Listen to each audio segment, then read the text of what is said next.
Temos que perceber como é que o mercado funciona. Temos que perceber que o mercado tem estes ingredientes. E tudo isto ajuda a manipular o nosso pensamento, a nossa análise. Manipular a nossa análise ao que está a acontecer. A análise aos nossos ativos. Ó. Amazon Stock declines, né? Cai, devido a um guidance mais brando, mais soft, mais baixo.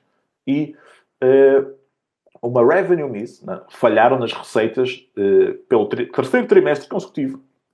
Falharam nas receitas na cloud. Mas se formos a ver, a cloud está a crescer a 17%. E está com mais lucro operacional. Está mais lucrativo esse segmento de negócio. Mesmo com todos os investimentos que estão a ser feitos.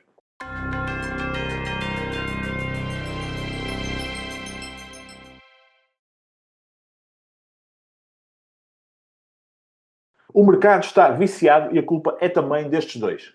Bom, quando as empresas divulgam resultados, o mercado reage a dois fatores que desvirtuam por completo a nossa mente. São estes. Estimativa dos analistas e guidance. Projeções futuras. Ok? Isto faz parte da forma como o mercado funciona. Existem expectativas que os analistas têm em função do guidance que as próprias empresas emitem sobre aquilo que esperam dos seus resultados. Portanto, guidance emitido pelas empresas e depois os analistas ficam com essas estimativas à espera que as empresas no trimestre seguinte reportem esses resultados. Isto faz parte da dinâmica do mercado, mas, no fundo, para um investidor a longo prazo, devem ser balelas e algum fogo de artifício, apenas e só isso que existe no mercado. Porquê? Porque isto vai desvirtuar por completo se não ganharmos esta imunidade, se não tomarmos a vacina para ganhar imunidade, estes dois fatores, vai ser sempre muito mais difícil para nós investir ao longo de todo o processo de investimento ao longo dos anos. Vamos ser sempre manipulados. Porquê? As expectativas dos analistas não são a performance do negócio. O negócio pode estar a performar muito bem, mas basta falhar em 1% das estimativas que, de repente, tu tens negociação a acontecer em aftermarket ou nos primeiros segundos do mercado aberto no dia seguinte e a ação está a cair porque falhou as estimativas dos analistas ou porque a empresa, ao publicar os resultados, emitiu um guidance um bocadinho mais baixo. Mas isto nada tem a ver com aquilo que nós queremos, que é ver as empresas a crescer, a ter mais receitas, mais lucros, mais cash flow. Portanto, isto é fogo de artifício. Se nós não ganharmos imunidade, nós vamos continuar a ser manipulados pelas reações de preço que vão haver, as reações que vão haver a isto. Porque o mercado vai reagir a isto. Os algoritmos vão reagir a isto. E vai haver investidores institucionais e outros, investidores de retalho, que não estão vacinados, que vão reagir a isto. E vão empurrar muitas vezes o preço das ações, ou para baixo ou para cima. Mas quando empurram para baixo, de repente, lá está, é o tal medo, a tal insegurança. Também quando puxam para cima, podemos entrar aqui na euforia desmesurada e injustificada, não é? E nas bolhas. Enquanto nós não ganhamos imunidade e isto se tornar irrelevante para nós podermos ir àquilo que interessa, que é perceber quanto é que a empresa cresceu year over year no trimestre, né? E quanto é que cresceu no ano fiscal, de facto, o ano fiscal anterior. Enquanto não olharmos só para isso e deixarmos o resto, as reações ao mercado, às estimativas e ao guidance, fazerem o seu caminho, porque isto são reações muito, muito de curto prazo. Depois, até a tendência normal que temos em muitas ações é o mercado, em pouco tempo, acabar por ir ao sítio e voltar a ganhar razão. Mas estas reações são muito rápidas e completamente emocionais e refletidas. Também porquê? Porque grande parte é movida a algoritmos. Nesta altura do campeonato, o mercado. Bom, temos aqui mais uma bússola, que é onde é que deve estar aqui a calibração? É na business performance. Qual foi a performance efetiva da empresa? Não é no guidance, não é nas projeções económicas e não é nas estimativas dos analistas. É sim aqui. É isto que temos que olhar. Ok? Nada que vocês já não saibam. Existem, também como a grande parte de vocês já sabe, estimativas relativamente à revenue e aos earnings per share. Isto aqui existe sempre revenue, actual revenue, quanto é que a empresa efetivamente faturou e qual era a estimativa. Ok, se superou, fica aqui a verdinho, espetacular. Earnings per share, também existe uma expectativa. Neste caso, a Alphabet, a expectativa era 2,01 dólares de earnings per share, até também superou neste caso, mas depois também existem expectativas para a performance dos segmentos de negócio. Neste caso aqui, advertising revenue, dos segmentos ou de áreas de negócio das empresas. Neste caso, o advertising revenue também cresceu, a expectativa que existia para isto era 66,4 bis, também a Alphabet aqui conseguiu superar. Onde é que falhou? Foi na estimativa de revenue para a Google Cloud, revenue, para as receitas no segmento Google Cloud. Ainda que o negócio tenha crescido, falhou a expectativa. E já está a vermelho. Quem diz isto diz também na Amazon, nas receitas da AWS, da Cloud, também falharam as estimativas. O forecast, o guidance, também há estimativas para o guidance. O guidance que era esperado, o forecast, forecast igual a guidance, projeções, o que era esperado em termos de lucro operacional para o segundo trimestre era 17,82 bis. E o que a empresa emitiu foi aqui um range, um intervalo entre 13 bis e 17,5 bis. Falhou essa estimativa de guidance. Por isso, é normal uma reação mais de pressão vendedora no imediato.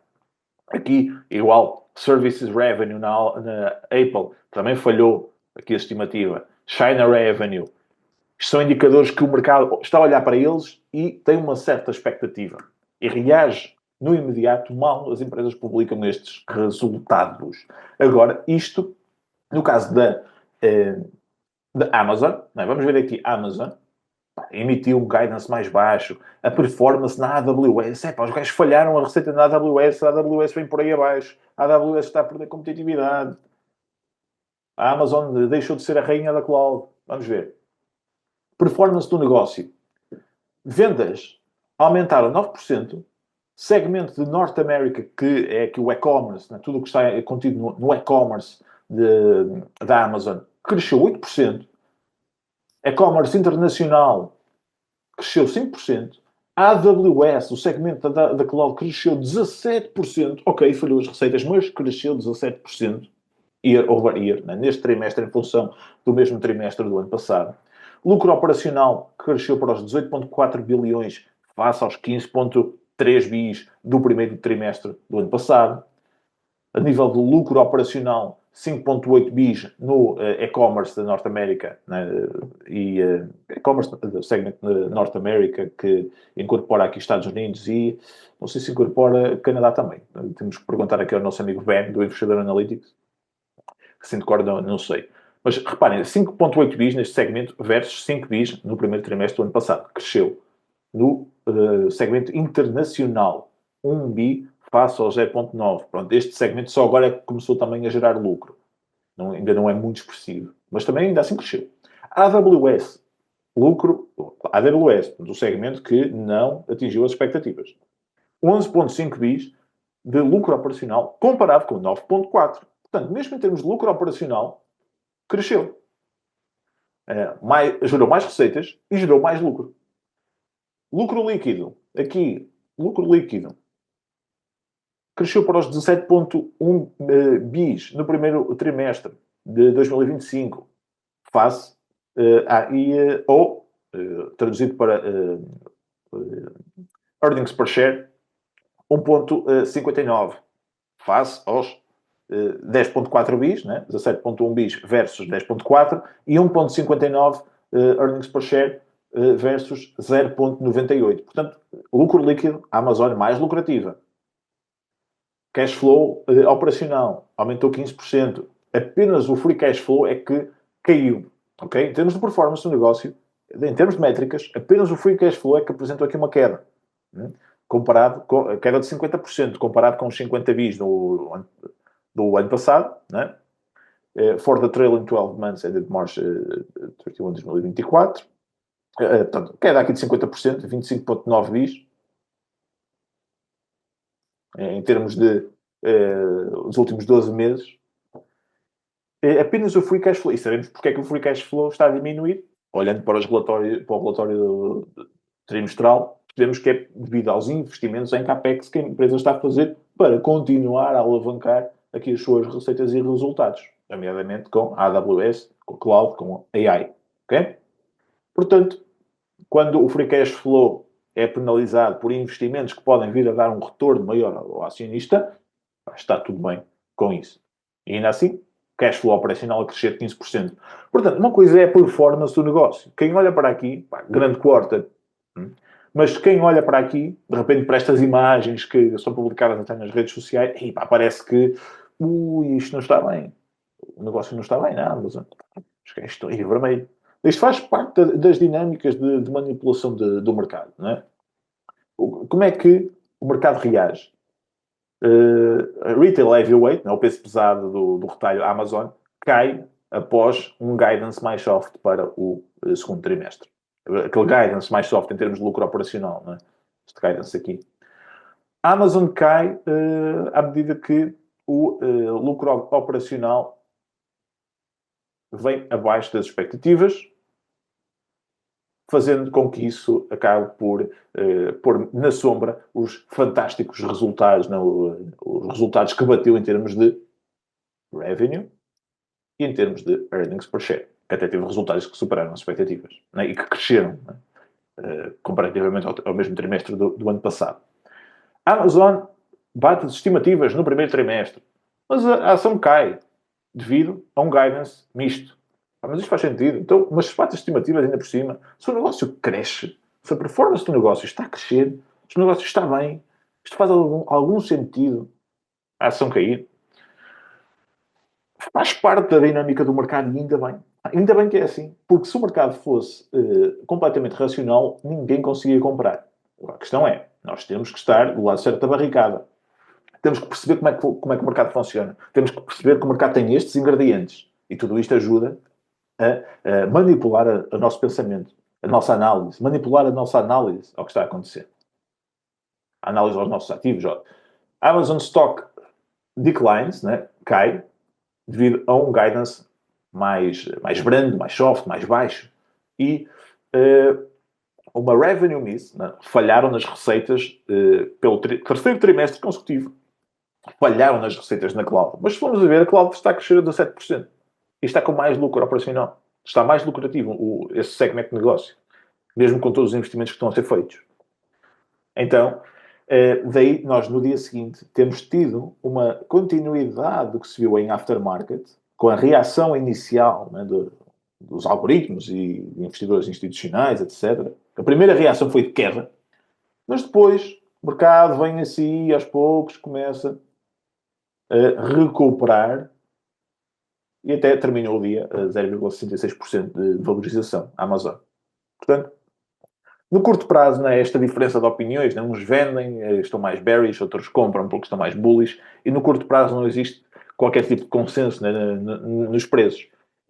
E se tivermos em conta que quem venda porque vai no pânico, vai no medo, vai na incerteza, vai porque não sabe o que está a fazer, porque não tem metodologia, e outros que sabem, no curto prazo esta falta de consenso também é aquilo que faz com que exista mercado e quem sabe o que está a fazer, muitas vezes, e nem precisamos investir, mesmo ficando só de fora, dá para perceber que há estas tradicionais reações ao guidance, estas tradicionais reações a falhas de expectativas, mas o mercado depois volta a si e acaba por estar mais racional.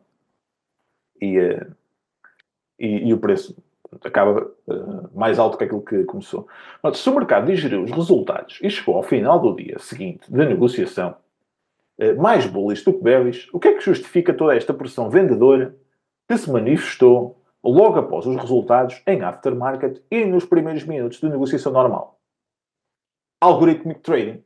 Negociação através de algoritmos. Que podem funcionar, os algoritmos que reagem a eventos, desta forma. Se a empresa supera a expectativa em X, compra.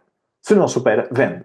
Portanto, estas negociações de curto prazo, este trading que é feito com base em algoritmos que estão calibrados e parametrizados para responder a eventos de determinada forma, faz com que haja todos estes movimentos que muitas vezes não fazem sentido, que estão desfasados da performance do negócio. E se deixam ludibriar por métricas, não é? Métricas, mas que na verdade não são fundamentos. São apenas métricas. O algoritmo está configurado para reagir desta maneira. E se virmos, hoje em dia, Grande parte, isto até é um gráfico que está desatualizado. A fonte é o Goldman Sachs e o Ait Group, que fizeram esta pesquisa em 2017, segundo o que aqui está. E vejam bem, market share do trading algorítmico por classe de ativos. E nas equities, né, nas ações, nós estamos aqui a falar de uma market share que anda aqui próximo. Andava em 2017, hoje até, eventualmente, andará mais. Ou seja, praticamente 70% aqui em 2017 do trading já era feito por algoritmos e não por esta ideia que nós temos de estamos a negociar com investidores que estão do outro lado também a comprar e a vender. Sim, claro, também isso acontece, mas é uma porcentagem muito mais baixa. Okay? A porcentagem maior é de algoritmos, de robôs. E isso é algo que, inclusivamente, é um mercado que está em expansão, está a crescer. Cada vez mais vai haver mercado para este trading algorítmico. Se repararem, 21,1 bis de valor de mercado para o trading algorítmico de 2024 e é expectável que chegue aqui a valores bem superiores, crescendo aqui a um crescimento anual composto de 12,9% de 2025 a 2030. Isto vai continuar a crescer, este tipo de soluções, este tipo de serviços, e com isso também a inundar o mercado com muito mais ordens de compra e de venda destes robôs, destes algoritmos. Quem é que é usado os algoritmos? Investidores institucionais, como aqui a principal fatia. Depois temos long-term traders, não investors, traders, short-term traders, e retail investors é a fatia mais pequena, mas parecida aqui com os short-term traders. E vou capturar aqui os short-term traders, até pedi aqui, se eu explorar um bocadinho aqui com a ajuda do ChatGPT, de que forma é que estes algoritmos são usados por cada um destes grupos, e é isso que vemos aqui, Event-Driven Trading.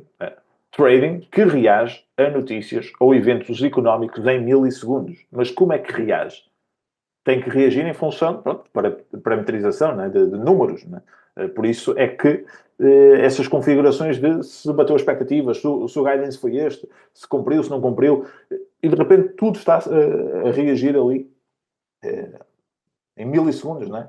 A questão é que a parametrização, em vez de estar nos fundamentos, né, alguns estão, mas outros não estão. Né? Outros estão no guidance, outros estão nas expectativas. Isso faz com que haja estes movimentos de mercado que às vezes até parecem um bocadinho estranhos. Depois, ao longo do dia, o mercado volta a si. No caso e reparem, a Spotify é um exemplo paradigmático de uma empresa que falha, na maioria das vezes, os seus earnings per share, em termos de expectativas. Falha, na maioria das vezes, as receitas. Desta vez, reportou esta semana, voltou a falhar, né? Voltou a falhar aqui quase para menos 51% do que era esperado. E o Spotify caiu devido ao lucro no primeiro trimestre vir abaixo das expectativas. Pronto. E a ação caiu. Isto não é algo anormal no Spotify. E se repararem, antes de vos mostrar este gráfico, reparem, pronto, desde 2023, não é? E só foi até abril. Pronto. Mas já dá para perceber que esta empresa, a quantidade de vezes que está aqui no vermelho, a quantidade de vezes que falha a revenue, a quantidade de vezes que falha o EPS em termos de expectativa. Pá, quem olhar para isto e não souber mais nada, vai achar que esta empresa deve estar sempre a levar pancada na bolsa. O que é certo é que desde 2023 o Spotify valorizou 791,97%. Portanto, até que ponto é que vale alguma coisa estas expectativas? Não é? Claro que no curto prazo, isto pode ser um drama, não é? Isto pode ser um drama aqui, esta queda, isto pode ser um drama, isto pode ser um drama, isto pode ser um drama, isto pode ser um drama. E isto também outro drama e outro drama aqui. No curto prazo vai haver reações a earnings, olha, como estão a ver aqui, estão a ver? Earnings, vermelho. Aqui é vermelho, mas aqui outro. vermelho, mas aqui até subiu. Mas Key Earnings. Ok, recuperou qualquer coisita. Mas, vários earnings que são publicados, a empresa falha, mas não é isso que tem realmente feito com que haja este impedimento da Spotify crescer. Portanto, isto não vale propriamente grande coisa. A performance do negócio ao longo do tempo é que depois acaba por ditar esta valorização ou não da empresa. Se olharmos para os resultados reais da Spotify neste quarter, em termos de utilizadores mensais ativos, no Q1 2025, face ao Q1, vamos aqui rapidamente percorrer, face ao Q1 2024, crescimento de 10%, Premium Subscribers cresceu de 12%, Ad Supporter, Monthly Active Users, né, os utilizadores que têm aqui a possibilidade de colocar anúncios na monetização da plataforma, cresceu 9%.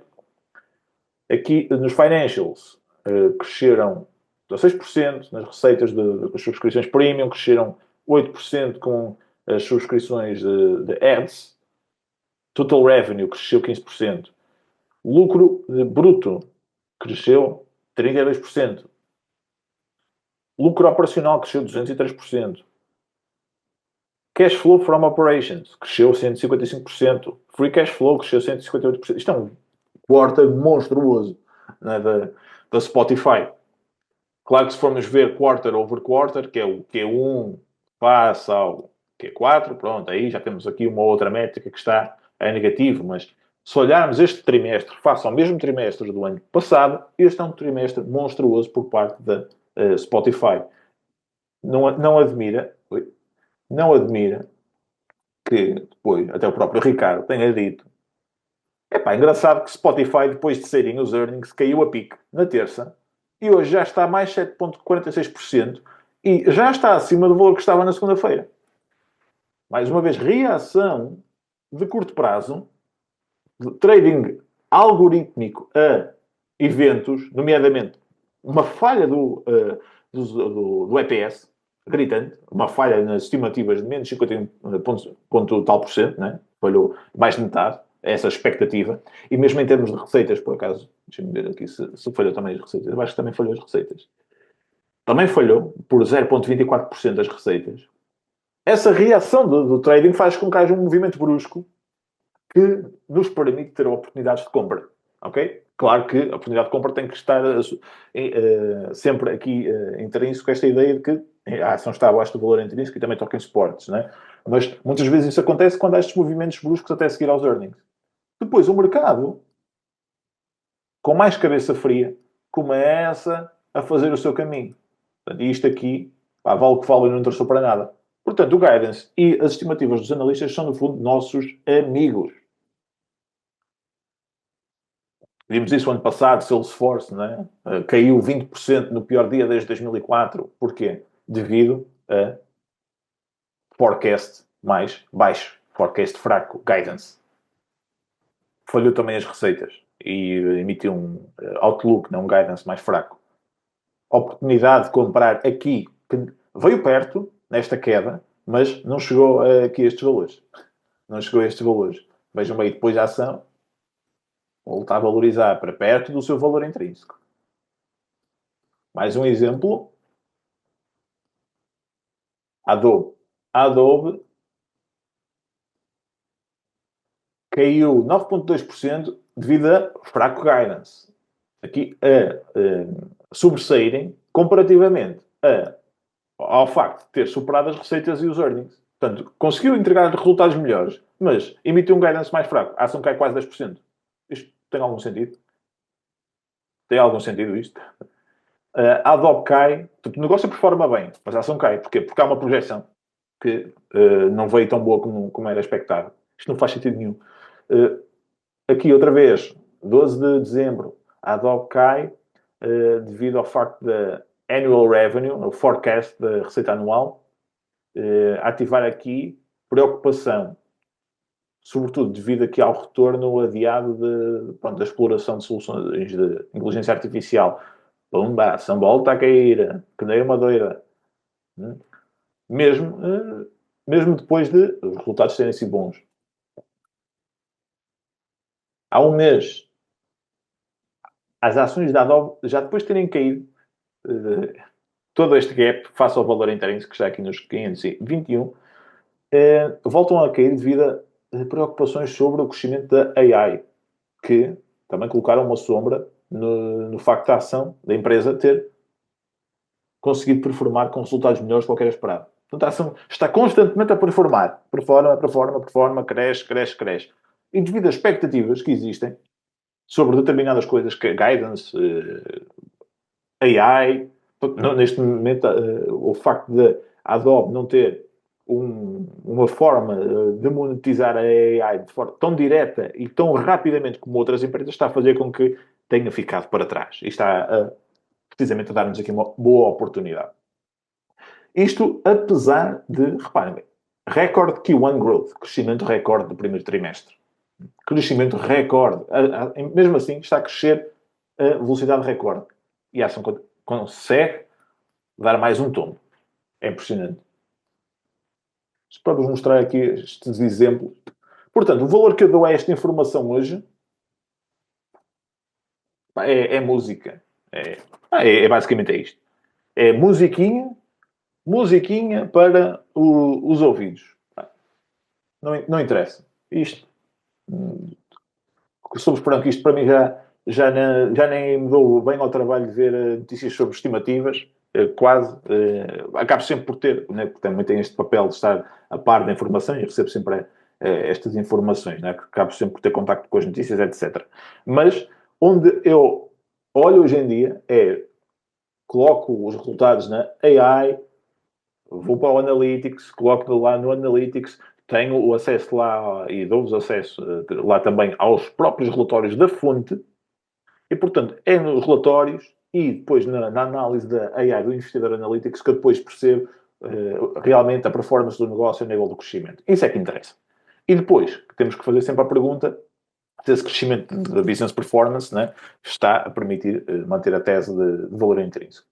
Se queres manter-te a par dos meus últimos vídeos e análises, clica no botão para subscrever o canal e ativa todas as notificações. Se queres aprender mais comigo sobre como investir na Bolsa de Valores e construir um portfólio capaz de crescer acima da média de forma sustentável e diversificada, visita o meu website em investidanabolsa.com. Aqui estão disponíveis vários cursos de investimento, bem como a possibilidade de subscreveres a nossa comunidade, que te dá acesso a todos os cursos, sessões de mentoria, grupo de Telegram e ferramentas Excel. Na comunidade Investida na Bolsa tens ainda acesso exclusivo às minhas análises fundamentais para dezenas de empresas, à minha watchlist e portfólio privados e a todos os meus valores intrínsecos e níveis de buy para ações que considero estarem dentro do 1% das melhores empresas do mercado. Se queres passar ao próximo nível, visita investidanabolsa.com.